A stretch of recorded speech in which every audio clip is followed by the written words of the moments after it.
Welcome to the Additive Report Advisor, a webcast series intended for fabrication and machine shops on the topic of additive manufacturing. Our guest today is Michael Solardo, or Mike, who's with Cumberland Additive. He serves as Vice President of Engineering and Business Development. So we've covered the business side of additive. Now I want to go one level deeper and look at technology evaluation or determining what would be best for you. And you already broached that in our first or second question. But I'm going to ask it from a slightly different angle. So, in looking at your arsenal of metal additive machines, you've still got equipment from the earlier days, directed manufacturing, from supplier A. But it appears to me that all of your recent acquisitions are SLM Solutions additive manufacturing machines for metals, and I believe it's specifically their 280s.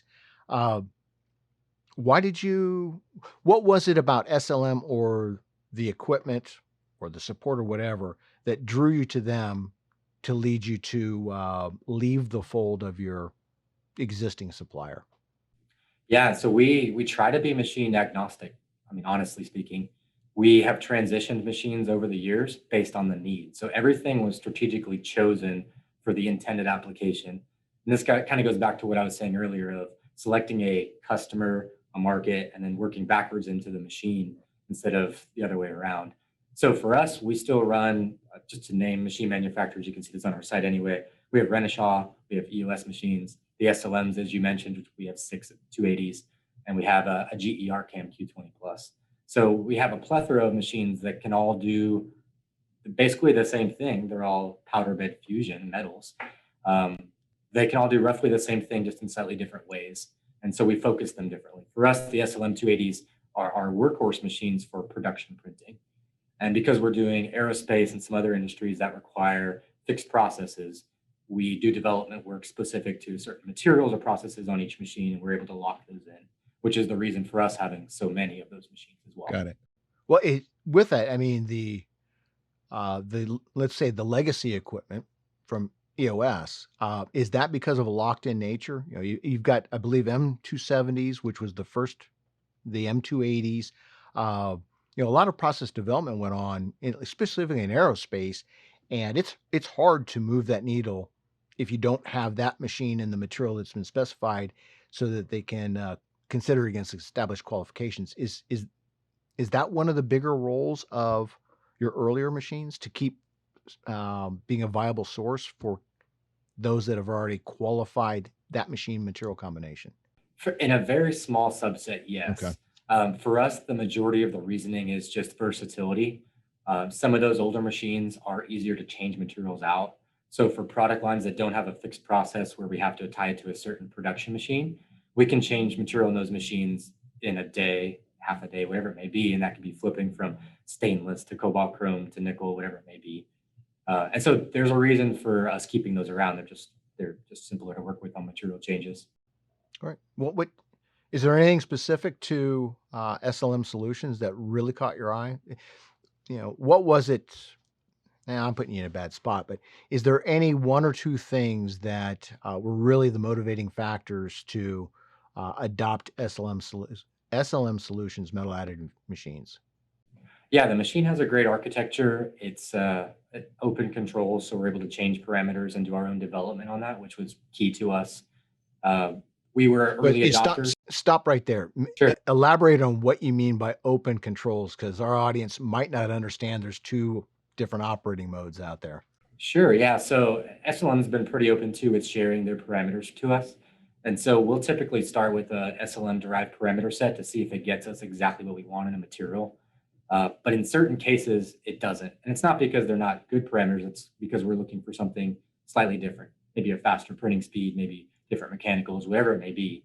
And so we will tweak the parameters to be able to get the output and material for ourselves. Some machine manufacturers don't really allow that, or it's minimized with the amount of control you have over the machine. And that also applies to any R&D work you want to do with a non-standard material. Correct. Yeah. So you want to run another flavor of stainless, or you want to try which isn't advisable for newbies. I mean, there's the material process development that goes into that, but some are more locked down than others. And you're saying SLM Solutions has a more open attitude of, yeah, play with all the parameters and do what you will. We'll get you started. Okay.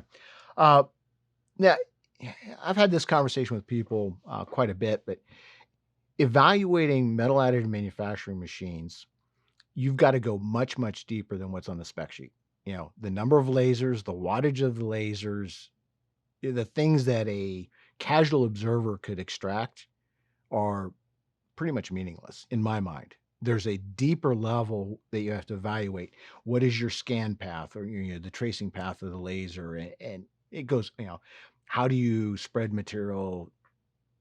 All those kind of details. Now, for someone is new to evaluating metal additive manufacturing, any advice for how they can possibly dig in and ask the right questions they don't even know they should be asking to extract actionable information? For sure. So let's give an example. So consumers like you and I, Todd, we're going to go shopping for a smartwatch. So we'll go on Google or a search engine. We'll pull up a comparison chart between two watches, and we'll cross-reference different specifications. And you can kind of at a glance see what the difference is. Well, you can do the same thing when you're purchasing a machine, but there's ways to change those variables, which won't be necessarily readily discernible to somebody who's not used to looking at that. So you might have um, deposition rate, for instance. You may say, "Oh, this machine has a faster deposition rate than the other one. It's going to be a faster printing machine, and I can get more productivity out of it." But there's a lot of other considerations, like what layer thickness did they print that at, and there's not always that extra qualifying factor that's involved for you to make that decision.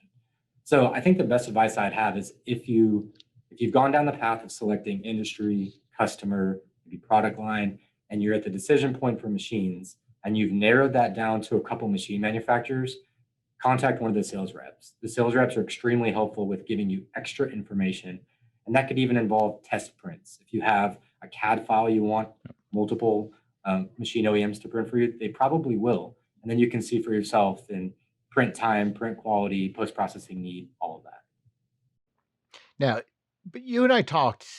Um, Salesmen are in the business of selling, and in this industry, we have a reputation of not telling the full truth by omission. So if you didn't ask me, I'm not going to tell you. So, with that in mind, is it one of feeling out the salesperson you're talking to get a good feel, a good vibe from them that they're open, the kimono has been opened, and they're willing to tell you all and everything to make a good decision? Uh, I don't know. I don't even know if there's a question buried in there. It's more of a statement. Would you agree with that? Let me just For ask sure. that. Yeah, I can expand upon what I was saying. So for sure the relationship is important. It always is. And any business networking is important, right? You get a certain feeling when you work with certain people because you can tell they're either there to help you or you kind of get this funny itch like something's not quite right. So that's for sure there. But even beyond that, how willing is the company to work with you to make sure you understand their offering? So like test printing, like I gave an example on, how willing are they to share parameter sets with you? Are they going to charge you for those after the fact? What does a machine purchase look like in terms of the bottom line? What are all the add-ons after the initial MSRP of just the machine that I have to pay for? What does a service contract look like, which is a huge one? Because unlike your automobile, if your machine breaks down, you can't just select from an infinite number of shops to get it repaired. You're basically going to one place. So the service offering is a huge consideration. So it's all those little things that add up, and don't be shy to pry. I mean, talk with your salesperson and dig for that level of information. If they're hesitant to provide it, then that's a red flag, Yeah. right? Well, and if I can interject one of my own personal beliefs, reach out to those using that machine, that material combination. So get firsthand experience from users. But, and again, the machine and material combination is very important because X machine running stainless steel might do fantastic, but as soon as you go to titanium, it might struggle. So, again, back to your very wise advice, pick your industry, pick your clients, understand their needs, understand what their requirements are, understand what material they want, and then go do your initial research, but then get in the face of those that are using that combination to get a real firsthand perspective. Agree? Agreed. And the other recommendation would be don't follow sensational posts in the media like Yeah. such and such company just bought a bunch of these machines. Maybe they had a good reason for it, but it doesn't mean it's right for you. So again, tailor your approach to your needs. Well, yeah, and also, some of those press releases, if you read the fine print or even read between the lines, yes, they might have placed an order for 10, but it's delivery over the next 15 years. So they're basically bulk buying to get a discount based on a promise. It doesn't mean they're dropping all those in right now and going to be turning them on. Uh, One last question on technology. So you've got a nice stable of CNCs, EDM, and all that. Is that solely to support the additive manufacturing workflow, or is it also a revenue generation service that Cumberland Additive offers? For us, our core competency is always going to be additive manufacturing. Yeah. And so everything else is just ancillary to support that ecosystem.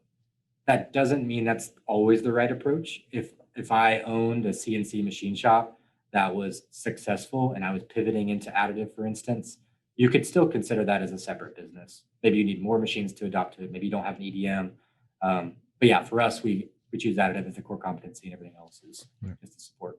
Mike, I'd now like to build off of our conversation so far and fold that into a discussion of operational considerations, both for the present and for the future.